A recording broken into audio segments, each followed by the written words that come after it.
Amid the ongoing tussle with India, the Canadian Prime Minister Justin Trudeau is slated to testify in a federal inquiry over alleged Chinese interference in Canada's 2019 and 2021 federal polls. Several intelligence reports from CSIS have alleged Chinese interference in the re-election of the Liberal Party headed by Trudeau.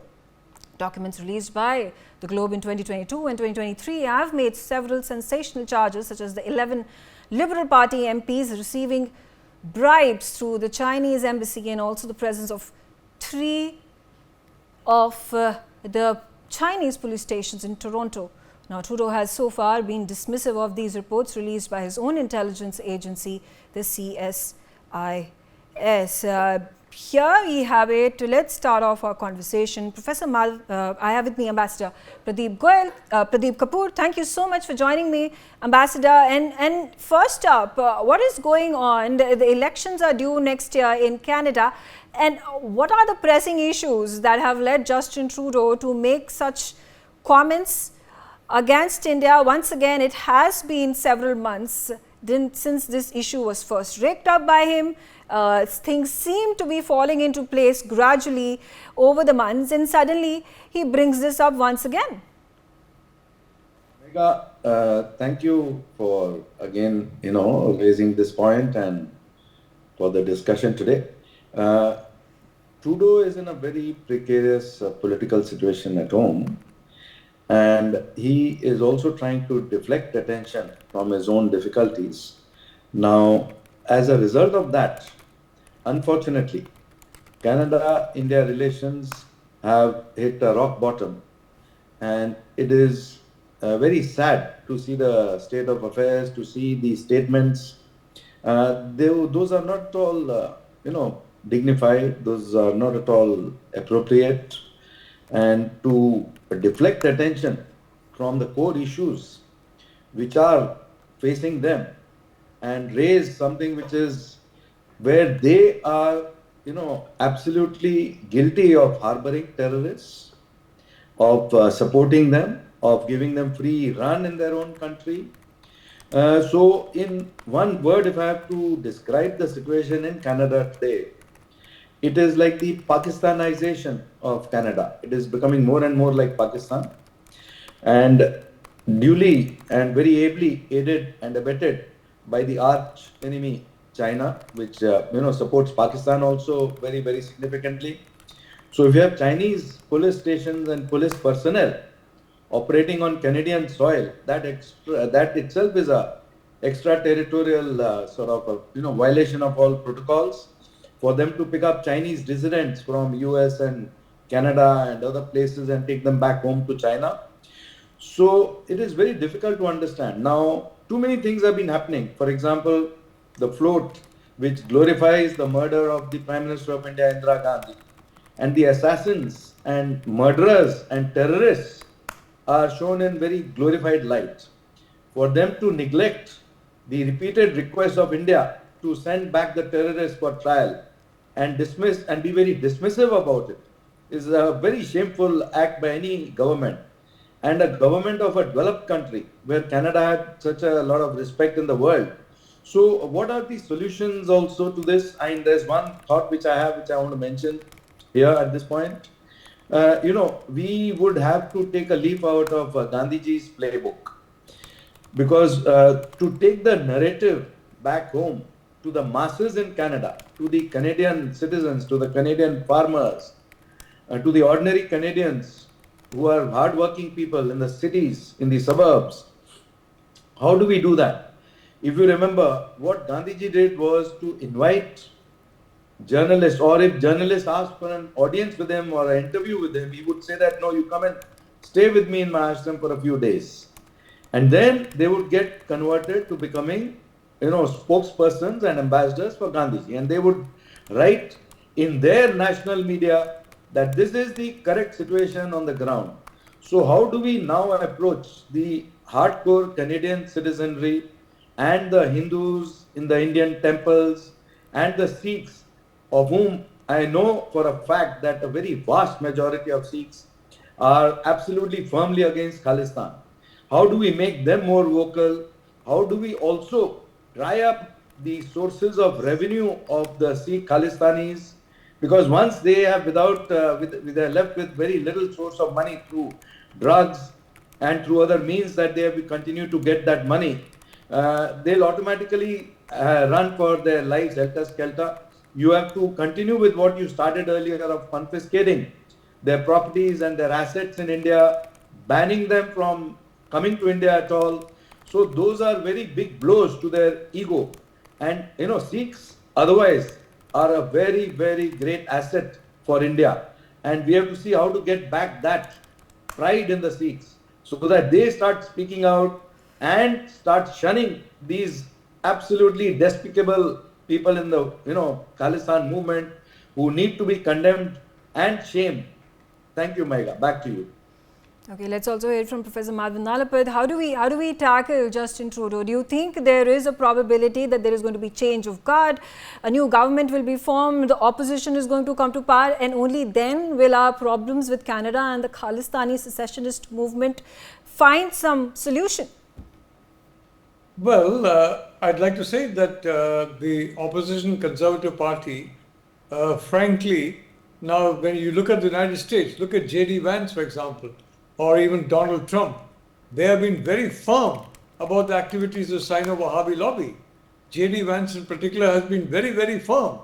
And in contrast, even Canadian politicians of the Conservative Party have been relatively muted. So, and on many issues, they have been very muted.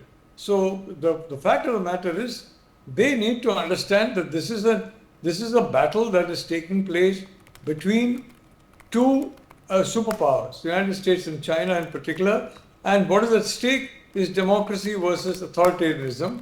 Prime Minister Modi is the elected leader of the world's most populous democracy and the fourth biggest economy in the world, soon to become the third. And while, you have got China, and of course, as the ambassador said, Pakistan. So I think it's very important, Megha, to put the facts right before the Conservative leadership, because as of now, there's no doubt they're coming to power next year. Now, I would like to just make a point about this Jagmeet Singh, for example. Jagmeet Singh and dozens of other Canadians have been in very close contact, including arranging, facilitation, including through their contacts, financial support to elements who are linked to, Ambassador Kapoor was talking about the narcotics lobby, the terror lobby, the money laundering lobby, all this. And frankly, so far, no investigation has taken place in a serious way on these activities. Why? Because according to, I was reading this in a US military site, frankly, that the Canadian security services are heavily embedded with Chinese agents. And this is the problem. There is a very deep penetration of Chinese agents since Trudeau came to office in 2015, and that's a grave danger to the future of Canada. Frankly, it puts at risk Canada as part of the Five Eyes. I was thinking the Five Eyes should be Seven Eyes, including India and Japan, but now I think it should be Six Eyes, because so long as Trudeau is there, Canada is not a safe partner to share intelligence with. Now, I want to make one point, Megha. I fully share Ambassador Kapoor's views about the Sikh community. It's a wonderful community, and I would not like to dignify the ragtag movement sponsored by Pakistan and China with the name Khalistan. I call it the K group. I'd encourage everybody to call it the K group. It's not the Khalistan move, it's the K group. And all I can say is Canada is a wonderful country. It's a country which is a very strong partner of India in various fields. And yes, diplomatic to diplomatic relations have gone to an unprecedentedly low level thanks to Justin Trudeau's efforts to appease Jagmeet Singh and others who want to please the northern and western neighbors of India. But where commerce is concerned, where people to people are concerned, I can tell you I'm very sure relations will continue to flourish because Canada is a vibrant country. And what is needed is a full investigation. I think the Canadian people need to push for a full investigation on the extent of this kind of hostile influence inside the policy-making circles of Canada and inside some of the security services. What is needed is a full investigation. Till now in the United States, we have not had a complete investigation of the COVID virus, where it originated. And the WHO has completely failed us, as NewsX has pointed out on so many occasions. In the same way, we have not had any real investigation of the penetration of the Sino-Wahhabi lobby in Canada, and of course, if I may say so, in a lesser level than the United States. And I can point out that that lobby is very disappointed that Biden did not join, Trudeau in attacking India. And Biden has certain limits. State Department, some of the people there have been very responsible. Defense Department has not, but they have not they have not crossed the red lines to the extent that Canada has. And I'd like to say that this lobby is a very dangerous lobby for all over the world. It's very dangerous for Canada to be so closely intertwined with such a lobby. And the Canadian people are suffering inflation, they're suffering drug addiction, they're suffering terror gangs fighting it out among each other. Of course, Justin Trudeau only has one country to blame, not China, but India, for any problem that Canada has got. Tomorrow he's going to say it's India that destroyed the ozone layer. I wouldn't put it beyond him to try and appease Jagmeet Singh, who's basically threatening him, I'll bring down your government, I'll force an election. The fact is, Jagmeet Singh is bluffing. He knows that his New Democratic Party will collapse, like Trudeau's party, if there's an election. So Jagmeet Singh is bluffing, but poor Trudeau is so scared, so desirous of holding on to power, that he doesn't realize that. And he's now going on steroids. You had pointed out, Megha, correctly, that it seems to have been slowly moving back on track. That's what got Jagmeet Singh and others who are completely linked to Sino-Wahhabi lobby angry. And they want Trudeau to go and try and persuade other G7 members, other NATO members, other Western countries to join his tirade against India, which frankly they have so far declined to do because the lobby is not as deeply entrenched within them as it is in Canada. Justin Trudeau, frankly, through whether deliberately or hopefully not, has made Canada a security threat for the Five Eyes Alliance, for NATO, and frankly for the democracies, most horribly for itself.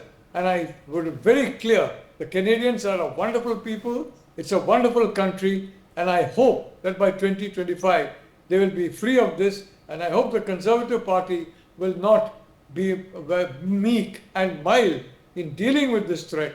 They will be as strong as some voices as India, for example, under Prime Minister Modi is strong, as some voices in the United States are strong, as increasingly voices in other democracies are getting stronger. And I hope that's going to happen by 2025. Until then, Megha, so long as this gentleman is the Prime Minister of Canada, I don't see diplomatic relations ever coming back on track. Jagmeet Singh and other members who are completely in this lobby will not allow him to do that for his own survival. For him, and for him, every day, every hour in power obviously counts over principles, Megha. Okay. All right. I have with me Major General Sanjay Soy also. Now, Major General Soy, what are the political compulsions that Justin Trudeau is then forced to act in the way that he does? And also, what is the guarantee here that the opposition party, if it were to come to power, will be more cooperative towards India in re-establishing ties? Absolutely, Megha, thanks a lot. And in fact, wonderful inputs by Ambassador Pradeep Kapoor and Professor Madhav. I think I fully endorse those views. Only thing I would like to highlight here, there are a couple of things that at present, it is, as we know, it's because they are surviving on support of Jagmeet Singh, and as both my predecessors have mentioned, and it is like they are putting the gun on his head. Okay, you got to do it. Otherwise, we withdraw support. So they may not withdraw, but at present the situation is that Trudeau is in a thick soup and in a very complicated situation. One more thing, Megha, I wanted to highlight is he trying to divert the attention of local people? Because another inquiry is on where the probably Chinese interference in the elections was there. So this is another reason that probably Trudeau is doing the saber rattling to divert the attention that it is not China, it is India which is interfering. India is trying to kill. India is after us. Their agents are creating problems in Canada, and that is another reason which could be there. And third is probably is desperation for next elections. And looking for to Sikh population, just about 2% of Canadian population. But the fact is that he's into again in a false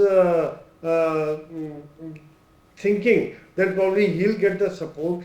Unfortunately for him is there is a revolt going on in his own party against Trudeau, because they have also realized if he continues to behave in the same manner, it will be very difficult for Liberal Party to come back to power, because common Canadians have understood that where the Canada is going.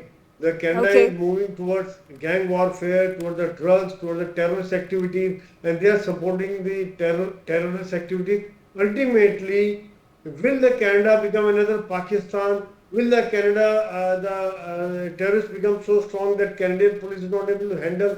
And if the next party comes, they also do not come with a full majority, and they also depend on some people like Jagmeet, and who would then again this problem will continue. However, I am very confident that if the next party comes with full majority, I am sure the relation between India and Canada will improve, because ultimately it is for the political compulsions and political reasons. Okay, all right, fair enough. Yeah, you made your point. Sumit Pui, a comment from you with regards to the vote bank politics, which is obviously being played by the Liberal Party and the Prime Minister. He obviously wants to come to power, and there seems to be a sentiment growing, of course, that there may be, from various fringe elements, there may be certain minorities, but it seems, as per the calculations that may have been made by the Liberal Party, that this is likely to work for Trudeau to come back to power.